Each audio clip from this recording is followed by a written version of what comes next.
E antes da gente aprender o que é Bitcoin, a gente tem que voltar lá no passado e ver o que fez a gente chegar até onde estamos hoje, como foram a evolução dos formatos de pagamentos e o que foi utilizado até hoje. A gente começou lá atrás com o escambo, você trocava um item por outro.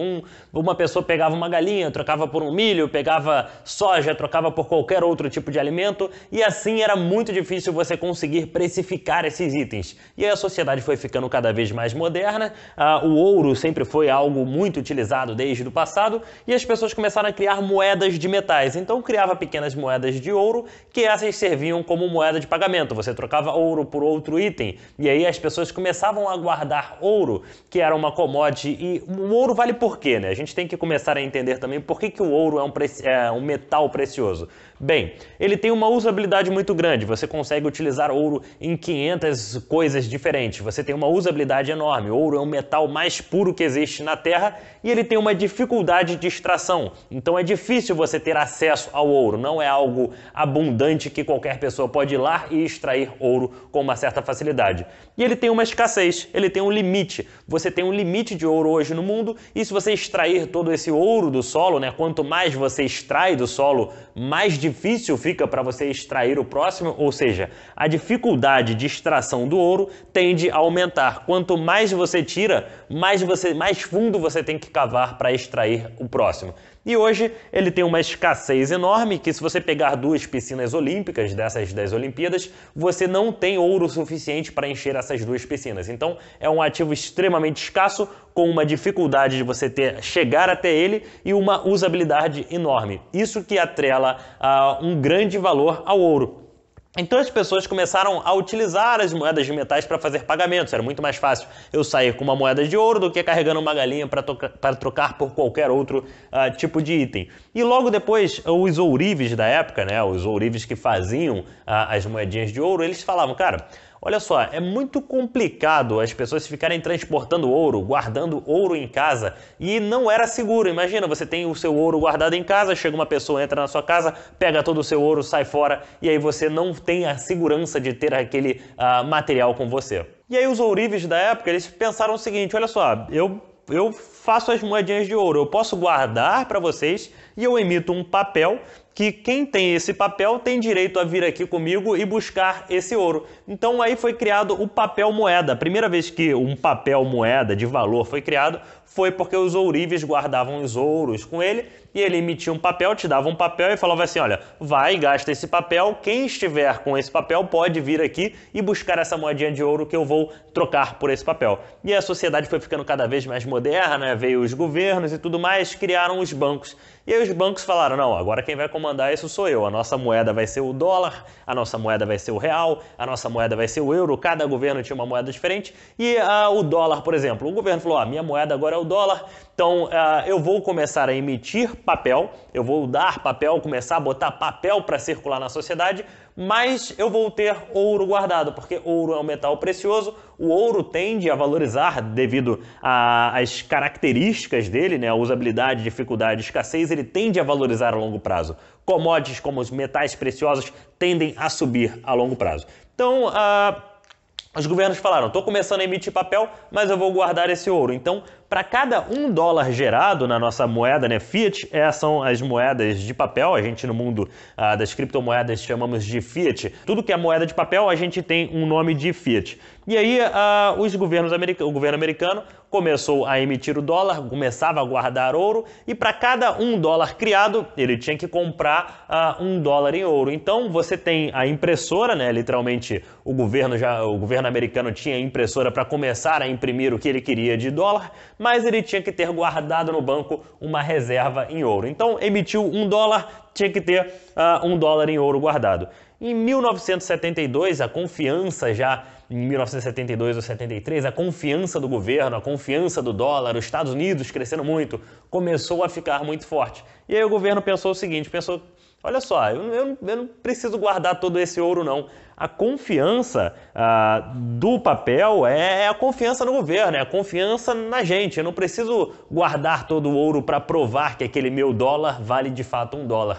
Então ele quebrou essa correlação com o dólar, ele botou, agora o dólar não tem lastro em absolutamente nada. Antigamente o dólar tinha lastro em ouro, agora não tem mais lastro em absolutamente nada. E ele pode imprimir dólar à vontade. Ou seja, nos últimos 12 meses, ele imprimiu mais de 30%, 40% de todo o dólar que existe no mundo. Agora você imagina, existe uma quantidade X de dólar. Só nesses últimos 12 meses, devido à crise, ele precisa injetar mais dinheiro no mercado. Então ele botou X mais 40% no mercado. Ou seja, isso começa a inflar o mercado de dinheiro, começa a dar dinheiro para o povo e o povo começa a gastar esse dinheiro e tudo mais, mas isso tem um risco, isso gera uma coisa chamada de inflação. Se eu, por acaso, tenho $1 guardado debaixo do meu colchão, esse meu $1 ele vai perdendo valor de acordo com o tempo.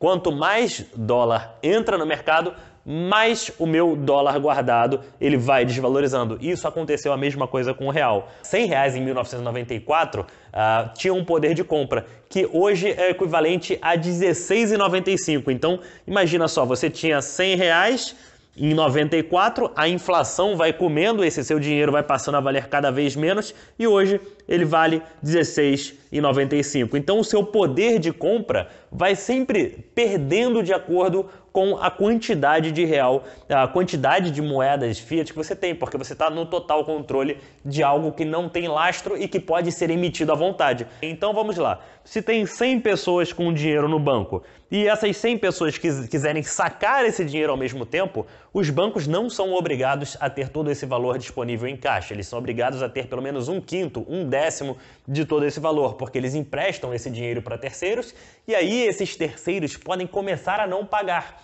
E foi exatamente o que aconteceu nos Estados Unidos em 2008.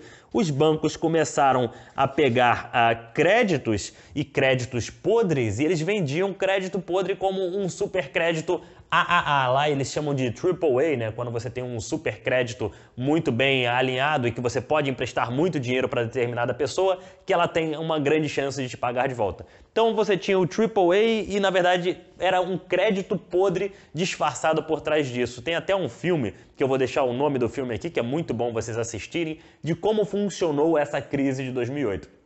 Então, eles pegavam esses créditos podres, começavam a emprestar, fazer financiamento de casa, financiava casa para um, casa para outro, e aí você começou a gerar uma bolha imobiliária nos Estados Unidos. Porque as pessoas injetavam muito dinheiro no mercado financeiro e não tinha de onde vir tanto dinheiro. E isso começou a inflar certos bancos, inflar os mercados, e chega uma hora que a bolha explode. Você não consegue sustentar isso a longo prazo. A bolha vai crescendo, crescendo, crescendo.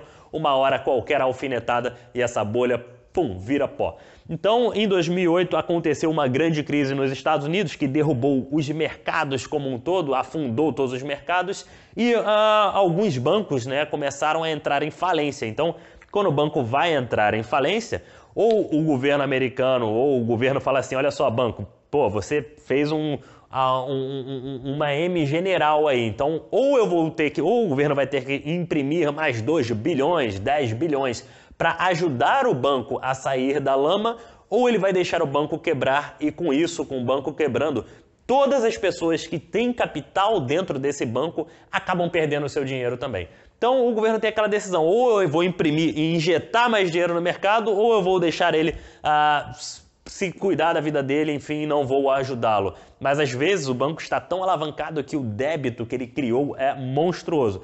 Então numa dessas um banco quebrou.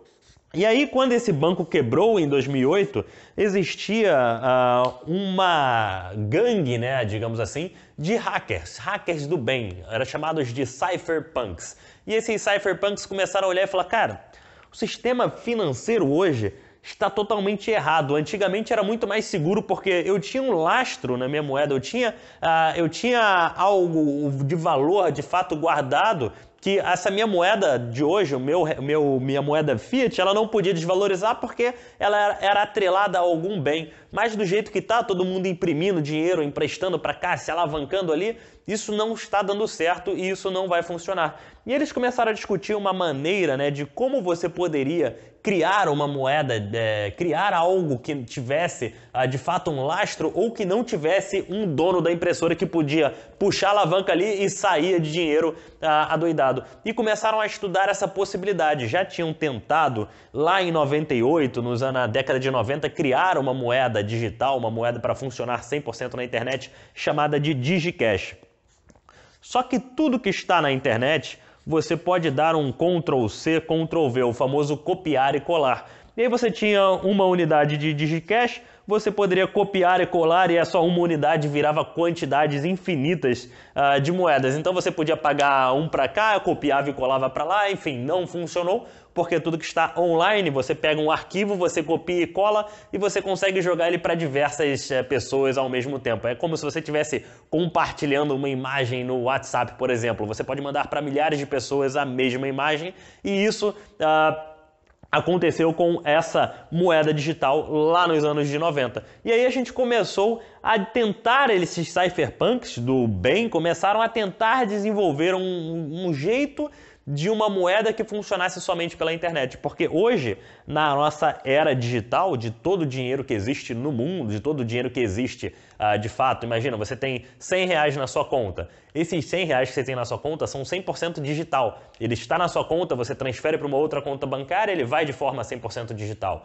Você transfere para uma outra pessoa, ele vai de forma 100% digital. Você paga um boleto, você não tem o acesso ao dinheiro físico. E hoje já funciona quase tudo 100% pela internet. Apenas 8% do dinheiro que você negocia online hoje existe fisicamente. Então a gente já está entrando na era digital, na era de pagamentos via cartões de crédito. Cartões de crédito são os maiores compensadores bancários. QR Code, a China funciona, 97% dos pagamentos na China são via QR Code. Então o dinheiro físico já está deixando de existir. E aí que esses cypherpunks criaram algo chamado de Bitcoin.